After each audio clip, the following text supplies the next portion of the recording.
Life is what it is, society is what it is, and the fine line between right and wrong is crossed day in and day out just to make right by oneself.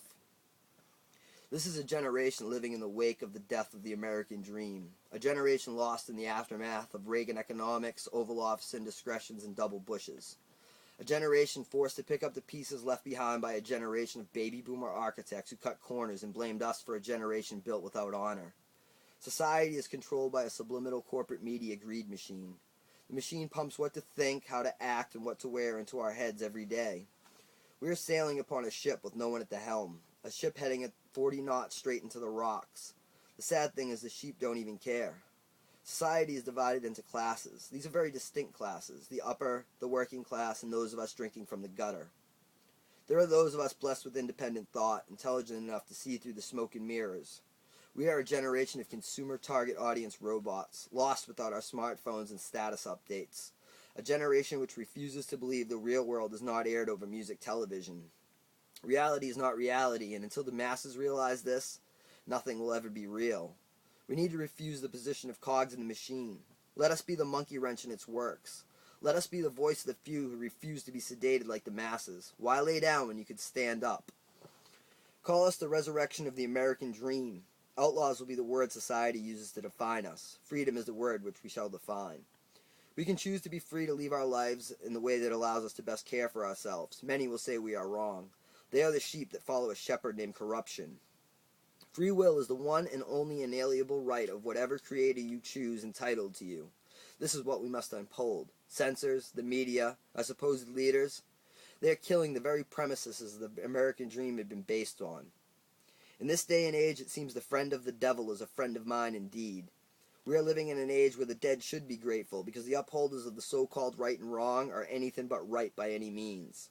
Lock us in your cages, take away our rights, but know our minds are the one thing you can never silence.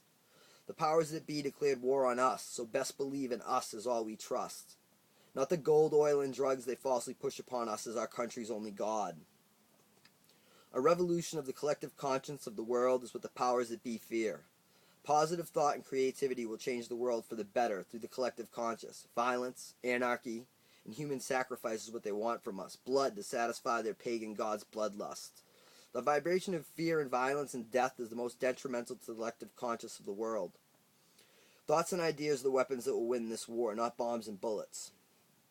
It is important to remember that revolting in the usual way one thinks of revolution is not revolution. It is merely the further enslavement of the collective conscious. This is the way of the universe. Vibrations are what control the laws of everything.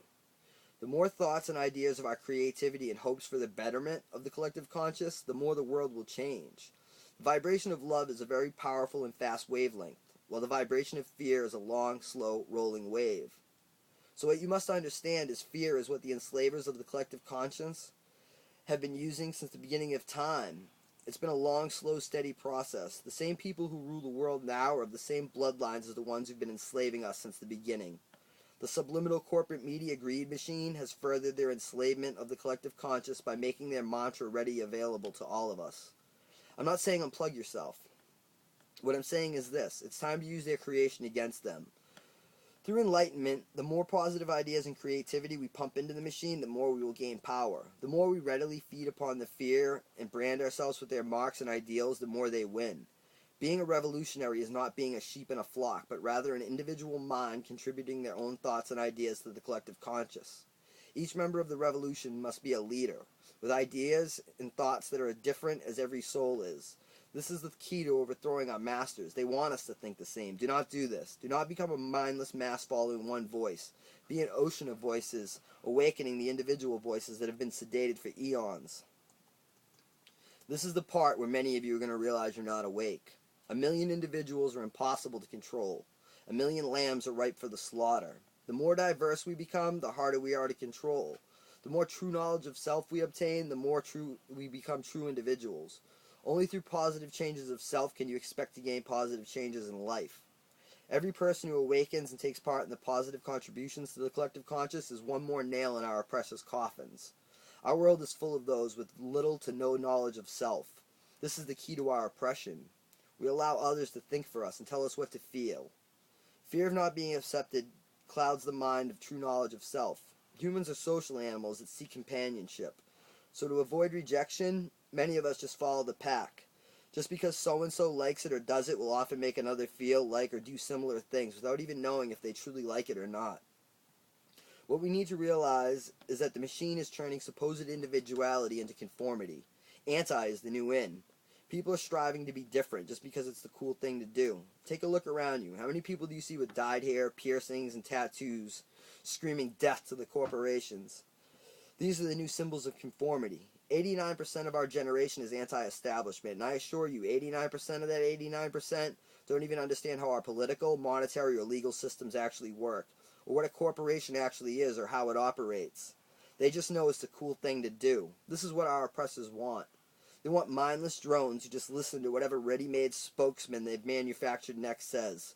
You must begin to educate yourself on everything you are raging against and make intelligent decisions based on the actual facts. Not because someone says these are the facts, because they are not. And many of the people leading you in revolt are just puppets dancing on strings pulled by the oppressors spitting propaganda to the masses in order to introduce anarchy and disconnect into the collective consciousness. Now wake the fuck up.